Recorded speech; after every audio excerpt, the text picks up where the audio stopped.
Good morning, Emily, and welcome back to Climb. It's great Good to have you. morning. Thanks for Uh, having me.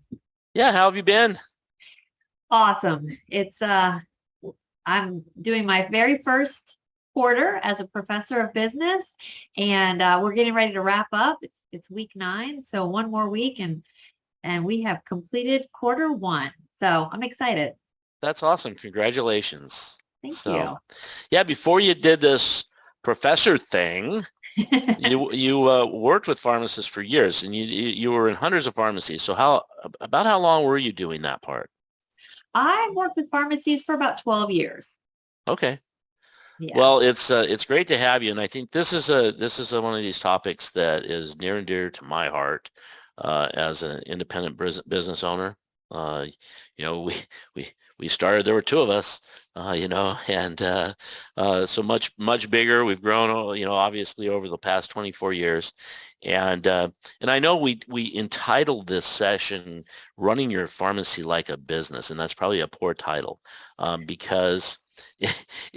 I mean, we're businesses, we're running them, but I think the more appropriate and really what we're going to be targeting today is and this really applies to all independent businesses, whether they're large or small. But typically, when you're doing an independent business, you get so caught up in just the day-to-day things that Yeah. we leave out some things that bigger organizations by their nature have to do. But some of those things, not the bureaucracy part, but some of those things are really important for all businesses to do. And I think that's what we want to talk about today. So let's just start with that. What are some of those things? We'll go into detail, but what are some of those things that, independent businesses in your experience leave out that are important? And then we'll delve into them a little further. Sure, sure. I certainly think that one of the biggest things, as independent in any organization, in any business, is what can be missed is communication, right? And making sure you're, you know, clearly communicating expectations and your goal setting with the team so that they kind of know where the target is, and just having meetings with your team so that there is that cadence of accountability, because maybe in the owners or some of the leaders' mind, they know what they want, but they haven't articulated it to the team. So the team's not doing a great job supporting their vision. Absolutely. And I think that's one of those things. I know even when I started this company 24 years ago, we all, uh, you get so caught up in the day-to-day operations. And I even find myself 24 years in from time to time, my vision or something that I'm thinking is apparently top secret because I don't share it with anybody. Right? Yeah, right. And what good does that do you, Brad? Yeah, absolutely none, right? It's like, why isn't this getting done? Oh yeah, I actually haven't told anybody yet. See, this is So, perfect. It's a little thing called shining a light, right? yeah, right. Yeah, you can't expect buy-in or any of these things to happen without sharing. So, you mentioned one thing, meetings, and Right. this is a challenge for small businesses and pharmacy in particular as we think about it. This is a challenge because if you're a pharmacy that has, you're open for 8 hours a day and your staff's there, that you're talking about, bringing all the staff in early or keeping them late, or if you're a multi-shifts, even more challenging. So, what do you say to that, and how do you respond to that? Sure. I mean, I think communicating more often, but smaller chunks. I think when I've worked with pharmacies over the years, it's always, oh, I can't ask somebody to come in early or I can't ask them to stay late. So then maybe middle of the day, maybe it's a midday, check-in with everybody that's there. If there's overlapping shifts, perhaps. One thing that always worked when I used to also work for the Ritz-Carlton, and we have what's called daily lineups. So at the beginning of every shift, you just kind of, had a collective deep breath with the team, talked about what's important for the day, what are we focusing on, et cetera. And I think it takes 5 minutes, just checking in on here's our goals that we've met or we're aiming for, getting the buy-in, talking about ways that you can achieve those goals and move on, right? Like you don't have to belabor things. It's just to the point, and it helps to create the culture that you want in your pharmacy. Okay. So short and sweet is my Right. recommendation. Okay. Short and sweet. And then how about, I know we've done here before I was at RMS, and just going back to my lifelong experience in pharmacy with my family, my parents would do staff meetings and have people come in early or stay late, but they Oh, would pay them overtime, and they also made them fun. And they weren't long. It wasn't like, oh, we're going to be here for 3 hours or anything like that. I think they averaged like 30 minutes, but it was once a month. And okay. and so there was also, the meetings were in those meetings there was training as well. And I think that's another piece that we need to delve into. We don't necessarily need to do that right this second, but so I think you have to, I think that short and sweet, regular communication is very important, but Yeah, there has to be some, there just has to be some meetings in there. exactly. And monthly is awesome. If you can do monthly, so I'm all for multiple forms of meeting. I definitely think every day you should have that daily lineup type of a meeting and cheer the team on. And then of course, like you were mentioning, Brad, there's always room for training and improving and updating as fast as things change with, even the new things that RMS is providing for your teams. You definitely want to work that in so that your staff is using your fully functioning with even the tools that you have within the pharmacy. So definitely have the daily stuff, but certainly monthly would be great. Even, a fun event that I know that Brad, you're really good at doing that, where you bring the whole team together at least once a year, something really fun like that. It's really good for team building, and especially coming out of COVID, right? We're all craving that one-on-one time and not having a mask and, the freedom of being able to be close to people again. I think it's a good time to embrace all of the kinds of meetings, but communication certainly is something that all businesses I think can improve on. Yeah, absolutely. And I don't think that ever ends. Uh, you there's never that's just an ongoing process, and getting better and better at it all the time is important. So, Absolutely. I'm going to back up just a little bit, because when we started this was, the business owner is in doing the day-to-day operations, and there was a book I read 20 years ago or more called The E-Myth Revisited. I'm not sure if you're familiar with the book. I'm very familiar with E-Myth. Yes. The So entrepreneurial myth. Yes. yes.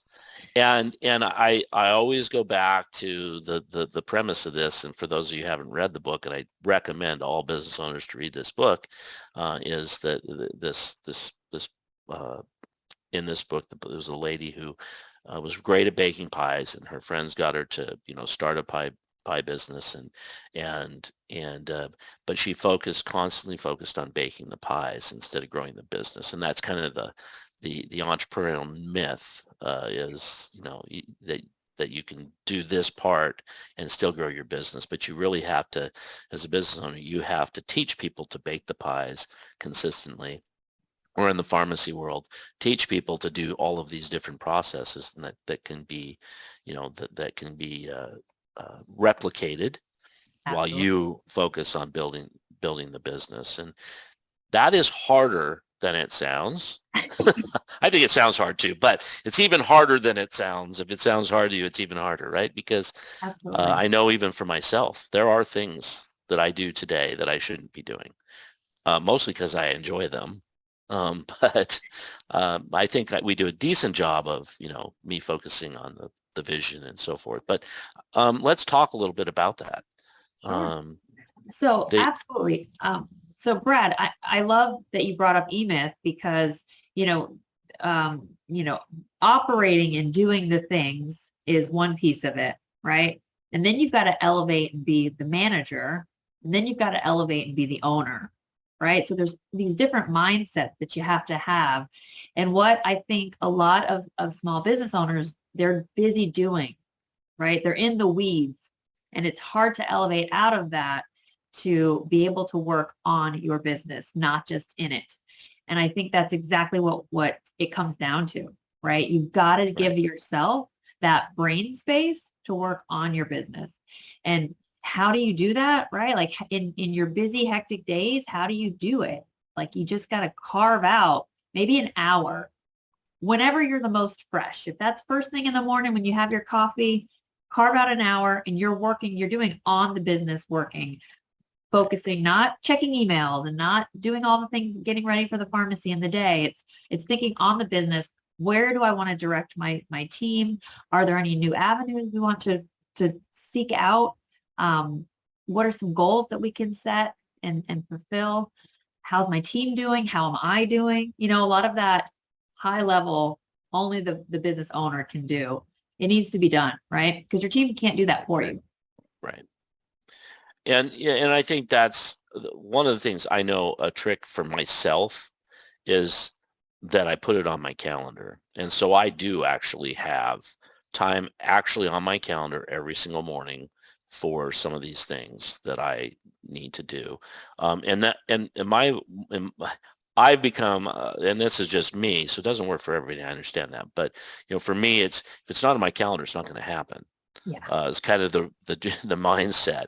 And so by putting it on there, I'll take that time. And the hardest part though is not allowing yourself to get distracted. Yeah. So shut down email when you're doing that. Because it's so easy to hear the email. And, I know in the pharmacy world that you're not necessarily sitting in front of a computer all day. Well, they are, but not this kind of a computer where Yeah. email's up all day. But whatever those distractions are, excuse me, you need to eliminate them and say, Okay. listen, during this period of time, I'm not available. Sure. Brad, how long do you spend? Is it half hour, 10 minutes? What's It's a your time? it's a typically I've got it down now to where it's typically an hour. Well, I set aside an hour. I'll have to admit that typically it's more like 30 to 45 minutes. Okay. That's awesome. Great. And And it does work. how long have you been doing that? Years, years Oh, and years. Yeah. I was going to Yeah. say, what's been the result and the impact? Can you remember back before you did it? You know, the impact is definitely far better communication, and we just have a better plan for the future. And some of this stuff just takes a long time to do, so it's keeping everybody on track on that vision and making sure that we make adjustments as we go, because not everything turns out the way we think or that I have envisioned. Right? There's a lot of changing as you go. Yeah, of So. course. You got to Yeah, course correct and pivot when you need to. yeah. So, and that if you think about, because we've been working on Climb together now for a long time, um, and you were an integral part of that, and you've helped us with a lot of the different speakers, and um, and we've made a lot of changes to that. But when I think about the topics, these are the things that these owners that we're talking to today should really be thinking about, right? When they're taking this time, because some of them might be going right now, well, what is it? Give me an example of what I should be doing with my 30 minutes of vision time. So let's delve into that a little bit. Absolutely. So I think, depending on what are your goals, right? First of all, understanding what your mission, vision, and values are, right, as a company. And if you've got those worked out and you understand what is driving you, then coming up with your goals is easier to do, right? If you've got that lighthouse guiding you.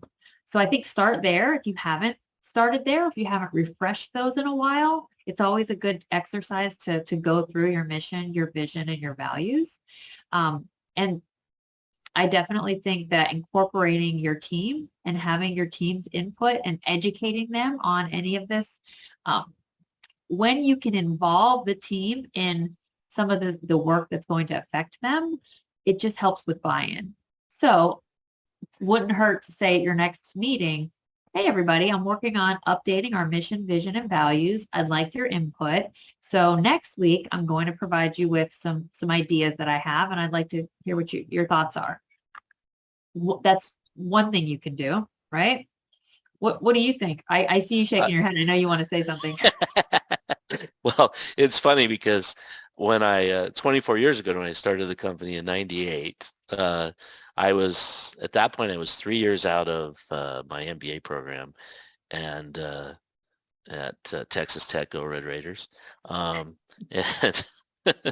um, and and so when I started, we immediately had a mission statement. I was like, oh, we got to have a mission statement. And then we put the mission statement up, and as we grew, everybody got the mission statement, and nobody could remember the mission statement, right? It was too long, and so, oh geez, about 2010 or 12, somewhere in that range.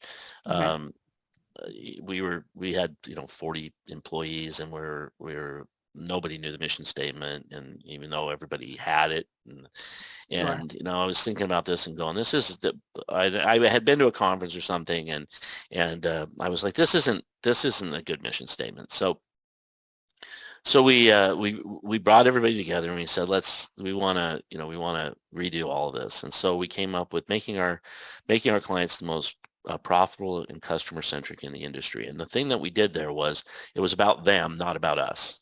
Perfect. So that was the first thing. And everybody, it's easy to remember. It's very, very simple. What are we here to do? We're here to help Them. you. Yeah. Yeah. And so it was very simple. We want to help you become the most profitable, and we want to help you be the most customer centric. And if you do those, if we can do that and help you, and you do that, your business is going to succeed. Absolutely. And so, I think that's when you're sitting there listening to this going, what am I supposed to do with that? Well, what is a mission statement?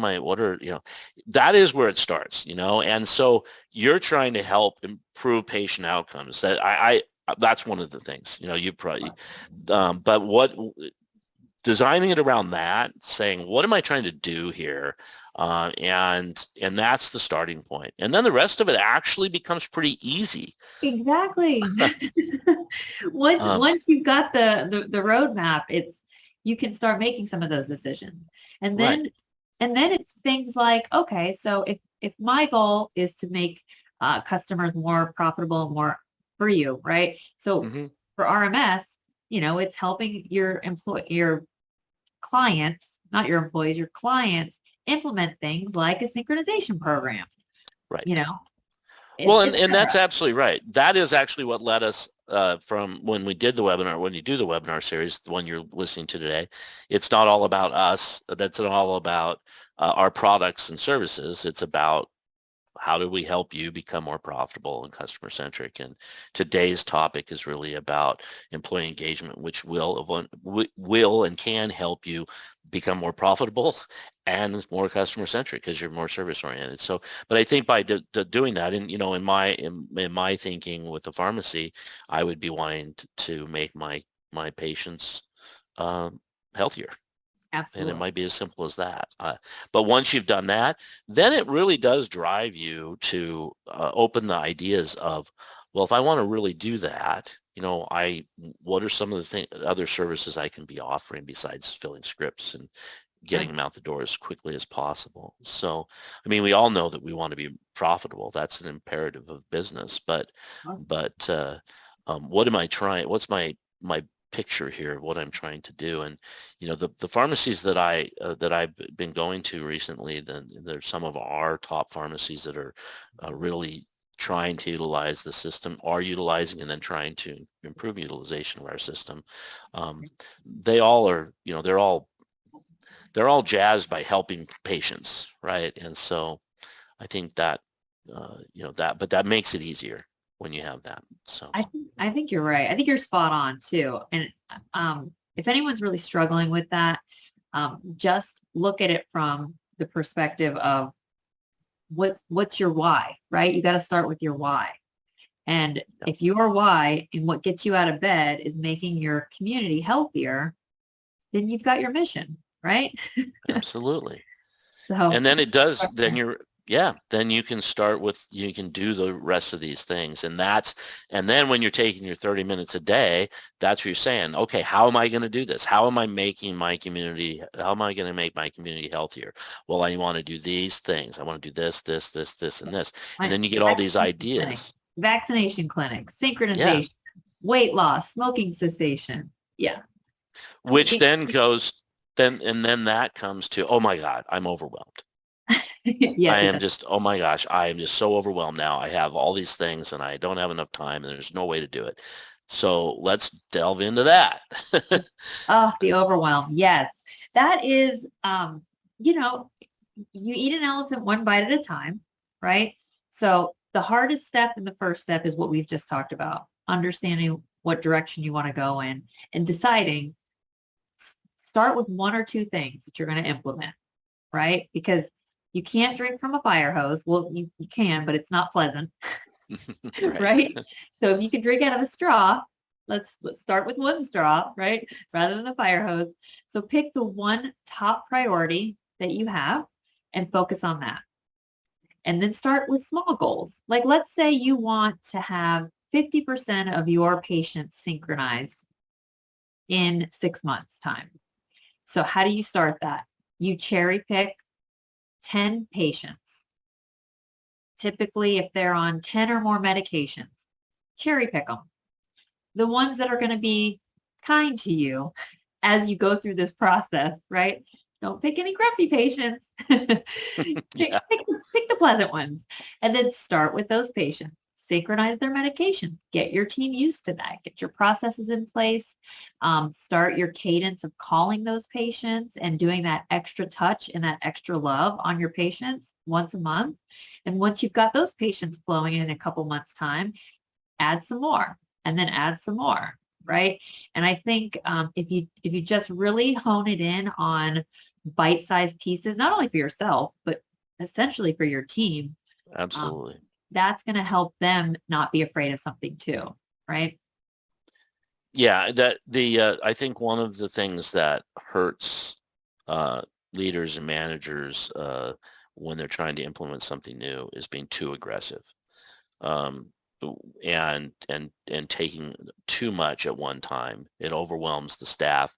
Instead of them buying in, and they might buy in conceptually, but then you've made it's just, Too they don't hard. even want to come to work the next day or any day because it's too fast, too hard. Um, and Okay. that's not to say that it isn't going to be hard and that hard is bad. It's just, be realistic, because everybody has these things they have to accomplish, and we all do. We have these things we have to accomplish every day. So, I tell pharmacy owners, and whenever I'm on site, whenever I'm teaching classes about implementing certain pieces of our product, I talk to them about, listen, if it might take one pharmacy 6 weeks, another pharmacy 6 months, and another pharmacy a year. Sure. But that doesn't matter as long as you're moving forward with this plan. You can only do what you can do with your staff, in Exactly. staffing. And so you just keep moving forward with your plan.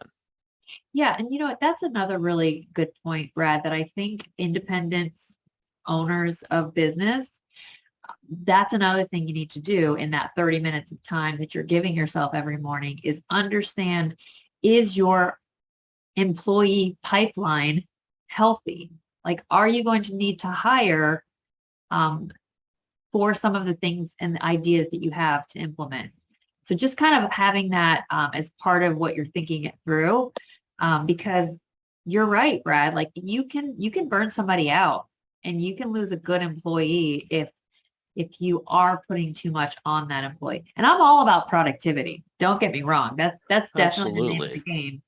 game. And you're right, Brad. People are people, and not every person is gonna be equal, right? There are different speeds and there's different learning capabilities, right? And there's just different levels of performance.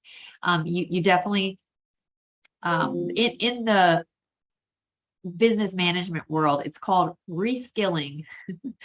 So if there are things that somebody needs to learn on the team, then take the time to train that employee rather than, get rid of them or put them on a different seat on the bus, perhaps, right? Maybe their talents are better served elsewhere. But making sure that you're really doing yourself and your team justice with, putting people in the right places or perhaps even opening up a position if you know that you're going to need that. Sure. Yeah. Well, and I think that's a great transition uh, to a topic I do want to talk about, employee evaluations. But it Okay. also, when we start with talking about that, but I don't want to forget to come back to the Peter principle, which is true for every single human being. And we often, you'll rise to the level of your incompetence, which is true for all of us. It doesn't mean you need to be fired though once you get up there. So I'm going to come back to that, but let's just start with evaluations because most independent business owners are not doing employee evaluations. So Right. that's important. Why? Oh gosh. Okay. So evaluations it's only fair to provide evaluation for your team because otherwise you're giving them no guidance, right? And they don't know, right? They're going to do whatever in their mind there is right because they're not being told anyway, left or right. So I think number one with employee evaluations, you have to have a clear expectation and there has to be a guide that you're following. So in my world, it's called a position agreement, right? Where the responsibilities of that position are pretty clear. And you as the manager and the leader are able to guide the employee from that position agreement. It gives you a roadmap of here are the things that you're doing great. And here's some things you might need to work on. I've seen that, you're coming in a little late or whatever, right? Or, you are rushing through conversations with patients when they really probably need you to slow down, right? So like really being really specific, I think is important, number one. Because also saying you do a great job, right? That's also not very helpful because it's not specific enough. Or, I really need you to improve. That's not helpful either, right? Right. So having some specificity, I think, is important and key. But having employee evaluations, it's very controversial, right? Because some academics think that it can kill productivity if an evaluation is negative. But I think that's not true. I think that people crave evaluation and it's just the way you approach it, right? It's what you maybe term the evaluation that's happening. And it can be, instead of an employee evaluation, it can be called something more welcoming, like a coaching relationship, right? And so instead of employee evaluations, we have employee coaching, right? And it Yeah. sounds better and it makes everybody feel better, but essentially you're providing an evaluation for your team and you're helping to coach them to improve. How does that Well, sound? well, I think that, you use the term negative. And I think, when we talk about it here, when I talk to senior managers, because we do evaluations here, we do an annual that's a very in-depth with a couple of different forms that the employee fills out. They're thought-provoking. Okay. But then we do quarterly reviews, and they're less formal.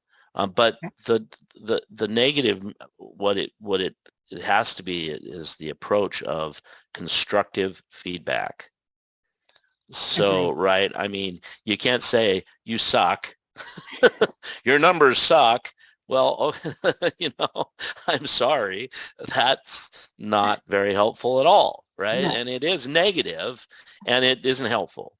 But if you can say, listen, you know, we're looking at whatever it is you're doing that if you can do it in my world, with a support organization, we're looking at metrics on closures and reopen rates and things of that nature.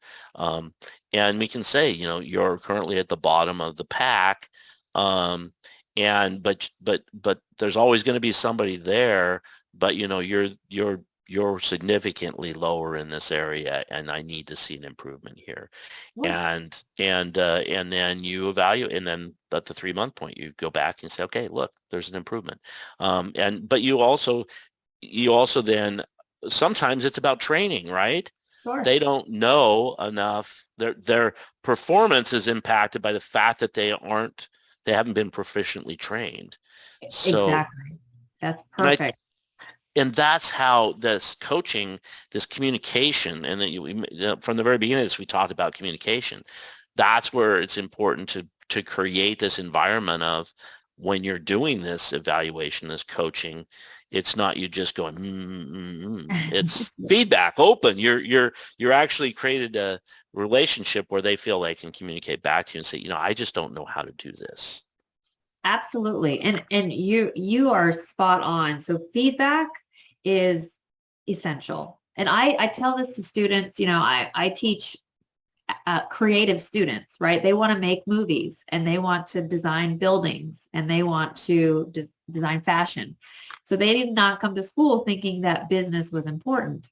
But lo and behold, you need to know business in any industry, right? Whether it's pharmacy or the movies, you still need to know that piece of it.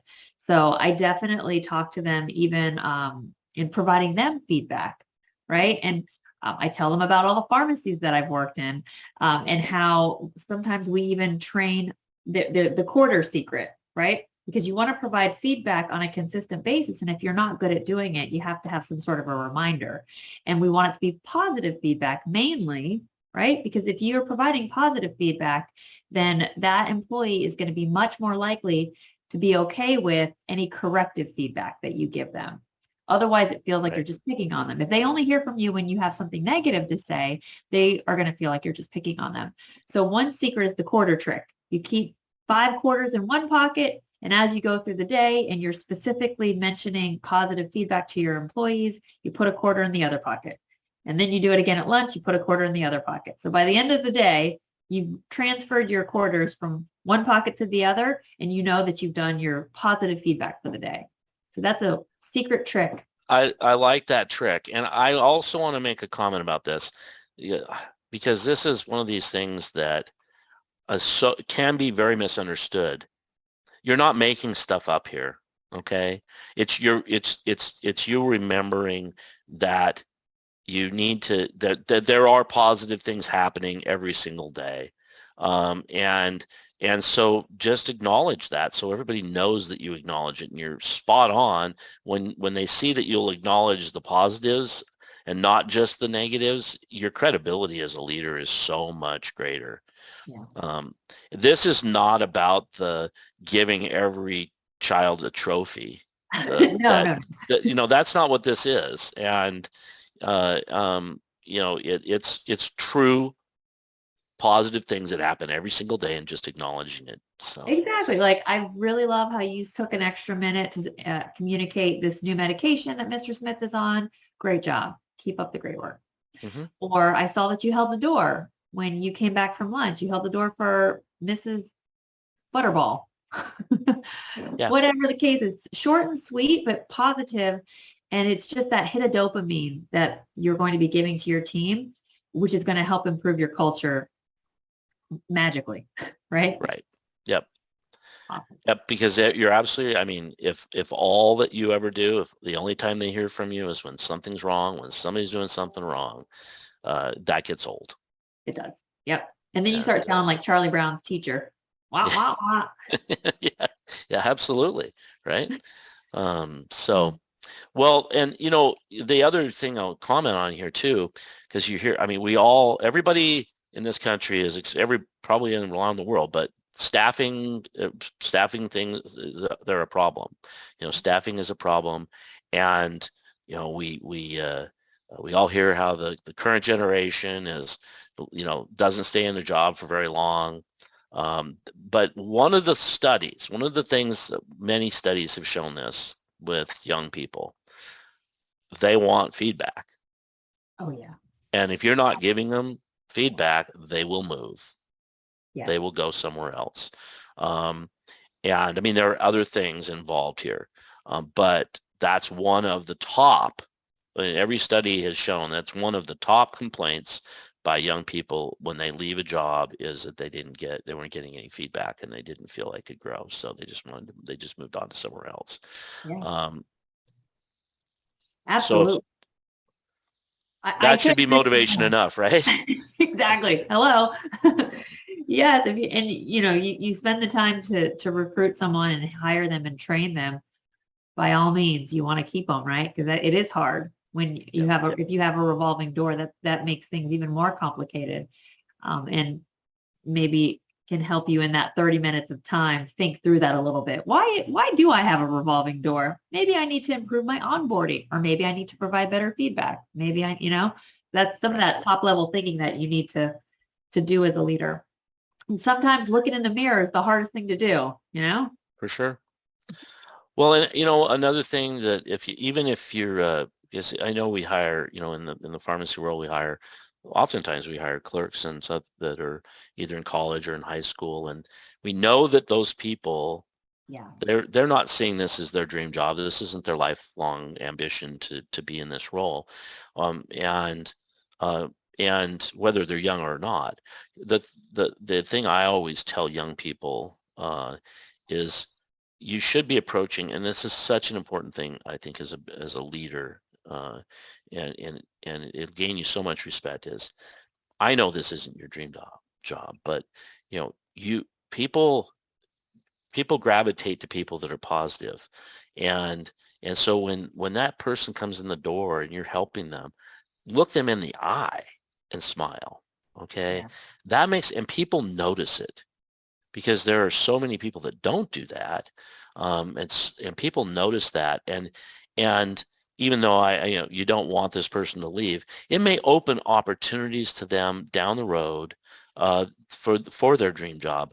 But it's so important to always be positive when you're interacting with other people. You never know who's watching you. Brad, hallelujah, right? I tell this to my students on a daily basis. I'm like, how you show up here is that is how people perceive you, right? If you're turning work in late, you can't do that in the real world, you know? And so how you show up on a day-to-day basis is who you are, right? So definitely be cognizant of that. Everybody has bad days. I'm not saying Yeah. Yep. you can't have a bad day, but more consistently having positivity and, having that customer service, true, genuine customer service where you truly care about the people that are coming in the door. Again, that starts at the top, right? If that's the vision and the mission and the values that this pharmacy shares, the team is also going to have that ingrained in them, and they'll come at their positions with that. So I think again that starts from the top, but you're absolutely right. If you can be that special finesse of your community's highlight, right? That's why some of those patients come in there. They want to get Right. that refreshing, somebody cares about me type of experience that they're never going to get at the big box. You know? Right. Yep. Yeah. Well, in this this communication, part of the evaluation, employee evaluation, should always include, in my mind, and we do it here, is what is it? Where do you see yourself 2, 3, 4, 5 years down the road? What jazzes you? What are you looking for? Because I made the comment that you hire these young people and it's not their dream job. That isn't necessarily true. I'm wrong. I'm sorry for saying it that way. I know. I'll give you an example of this. We hired, this was back in the mid 90s. Yeah, my parents, I was working for them for about a year and hired this lady. She was like 45, and she said her dream, her love, and she was so good. She was the best clerk we had. She just wanted to make people smile, and she loved her job, and she loved helping people, and she didn't want to be a manager. She didn't want to do any of those things. She wanted to do that, and she was the best at it, and we rewarded her for that too. That's awesome. Um, and I think that's another thing to remember is that you want to reward the best people. They don't hold them back. Those people are very, very valuable people to you. So, Absolutely. Absolutely. Yeah, you got to take care of your people, right? Because as mhm. much as you love on your team, they're going to love on your patients. So, The other thing about that too, and I'll come back to the Peter principle next, but the knowing what they want helps you. You have a vision in your mind, right? sure. Um, and of what you're trying to do. They don't necessarily know all of the things that you're working on. So knowing what your employees are interested in, what will make them, you may be able to offer them a move. Yeah, If they don't, if you don't ask, uh, then you have no idea. sure. And so you miss out on opportunities for them as well as for yourself, I think. That's a really good point. Now the Peter principle, you know, Tell it. you people rise to the level of their incompetence. And it's usually used in a derogatory manner because that's you say the Peter principle is true. This person's incompetent.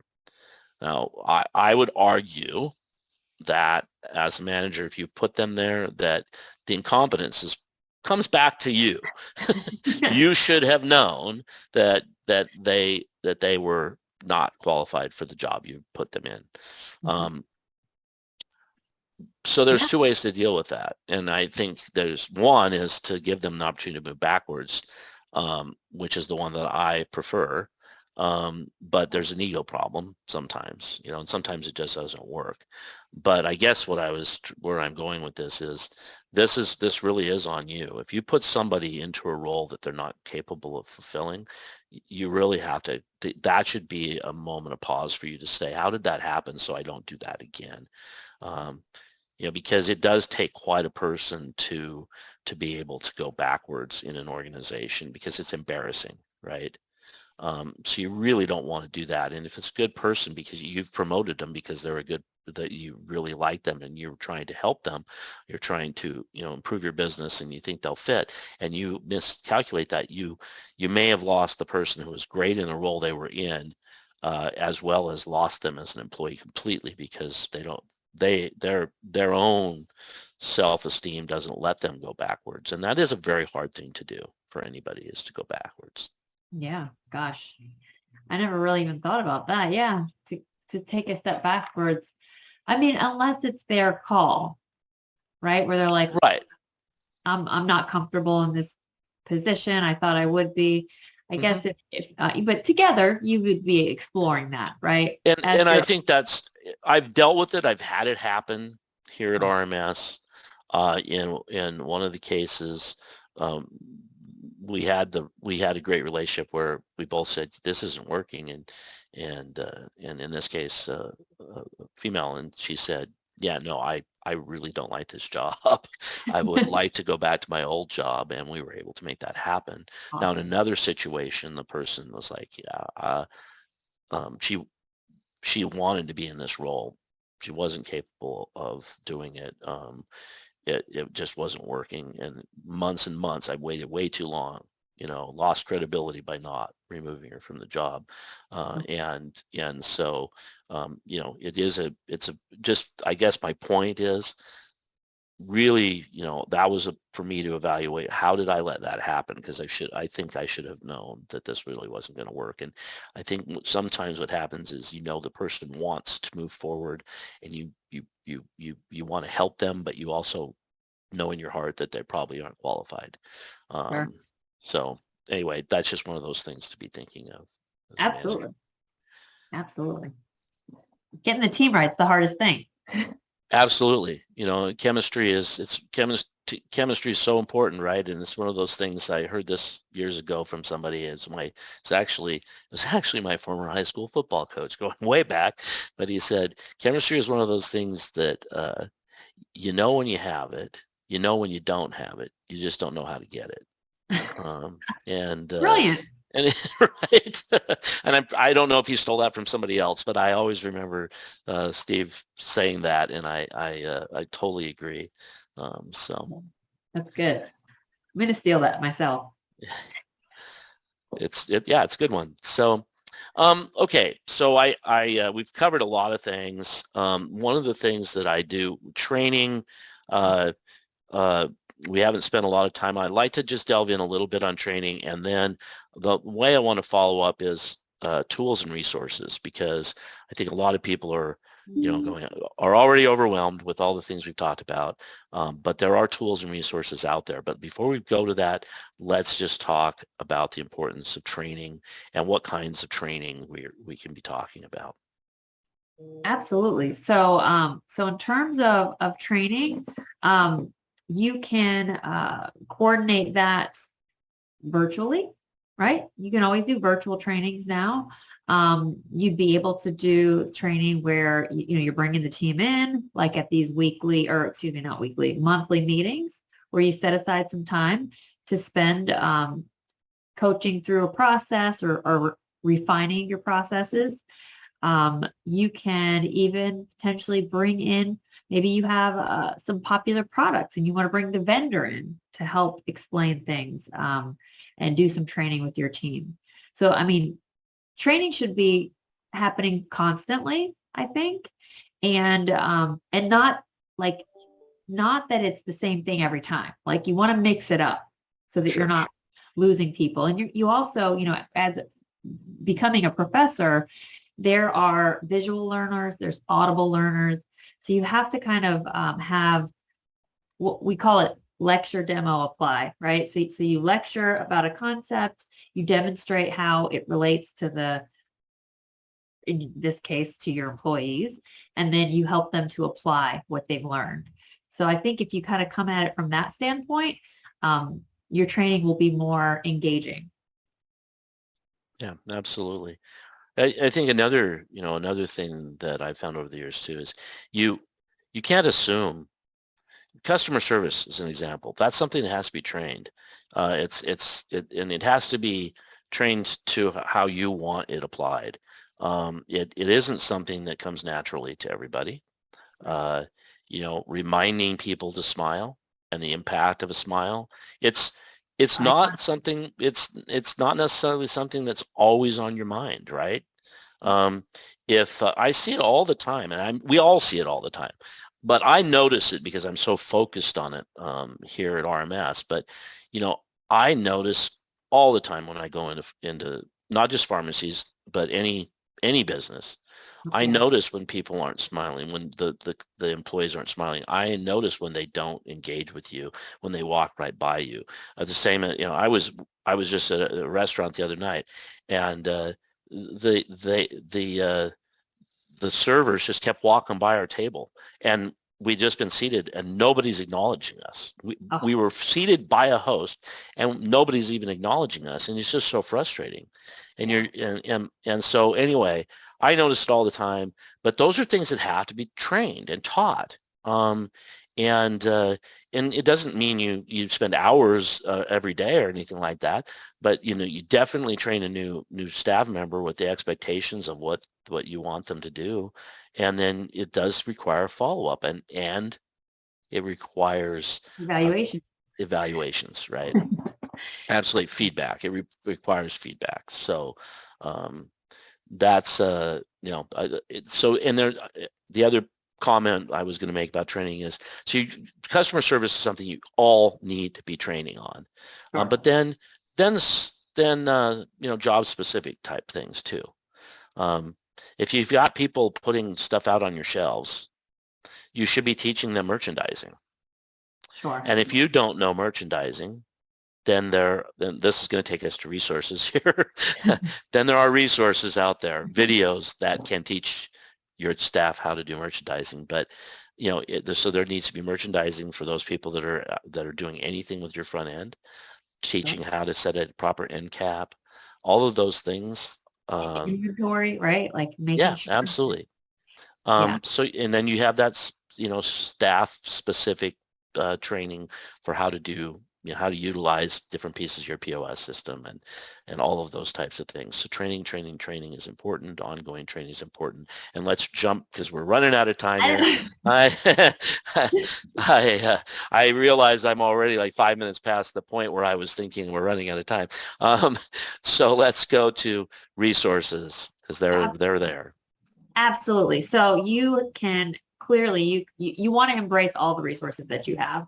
And as a pharmacy owner, number one, you as the owner and the leader of this team, you're a resource, right?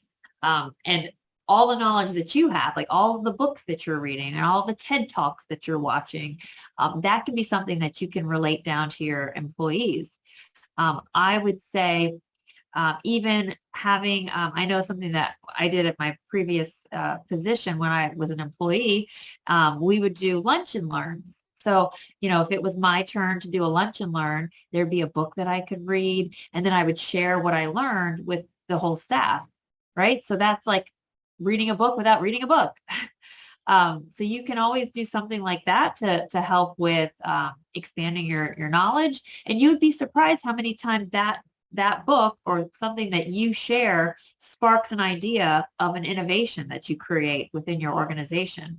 So those types of tools and resources, reach out to the relationships you have in the industry, like with RMS. RMS provides amazing training. Hello, use your Thank tools. you. And I'm not getting paid to say that. You can work with a business coach. You can work with your colleagues and others that you share, commonality with. You don't really want to work with your competitors. I get that. You don't want to share the secrets, but I'm sure you have friends within the industry that you can always share and have kind of like a team tool resource there. What are some other things you think of? Well, I think stealing ideas. I mean, honestly, um, go to different businesses and watch how they're doing things. You said you work for the Ritz-Carlton. I was at a conference at what was it? It was the Breakers in Palm Beach. It was a conference a number of years ago, and I walked. I was headed to the pool, and showed my key card, and there's 7 pools there, and I'm walking along, and I stop at the 5th pool, and when I get there, um, this pool boy comes up and he says, "Mr. Jones, can I help you find a seat?" And he's got 2 towels, and he knew my name. Now, how do you know my name? They called ahead. All of the pool boys were heard. There's a Mr. Jones is coming your way. Um, and and so I asked him, I engaged him. I said, "So how in the world did you know this?" And so they go through months of training, and they're on probation, and they have a person that works with them before they're allowed to even interact Yeah. with it. Yeah. And so, you go, okay, how do I take that and put that into my business? So as a pharmacy owner, you say, okay, how do I want that kind of level of service.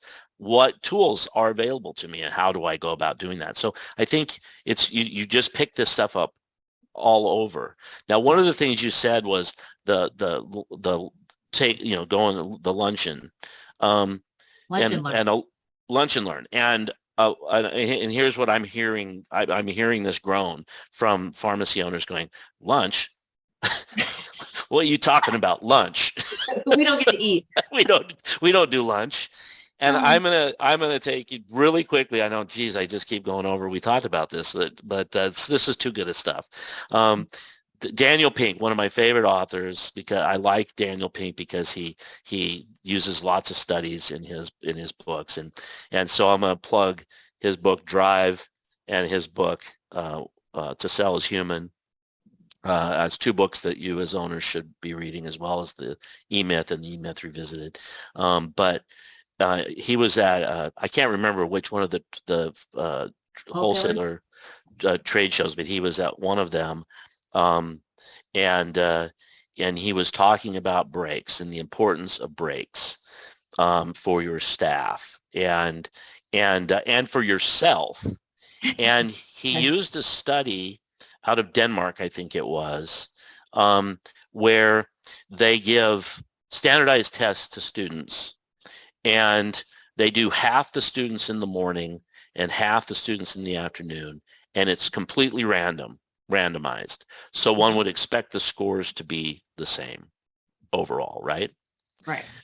They found that the afternoon, they were doing it right after lunch, the afternoon groups scores were substantially Higher. lower Lower. than the Okay. ones in the morning. And so what they ended up figuring out was what they did is the students that in the afternoon had lunch, they had them go and do they had a 30 minutes of activity. It wasn't like run. I mean, it's physical, just going for a walk, or 30 minutes of activity and this break.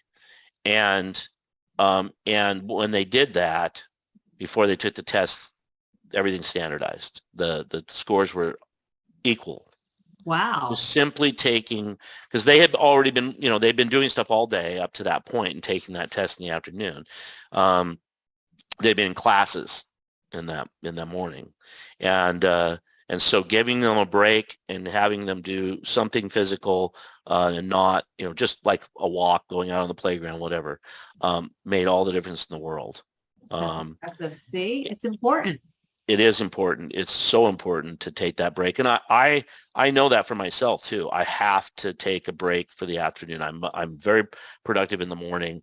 If I don't take a break, go for a walk or something, the afternoon, I'm not nearly as productive. So I agree. I do too.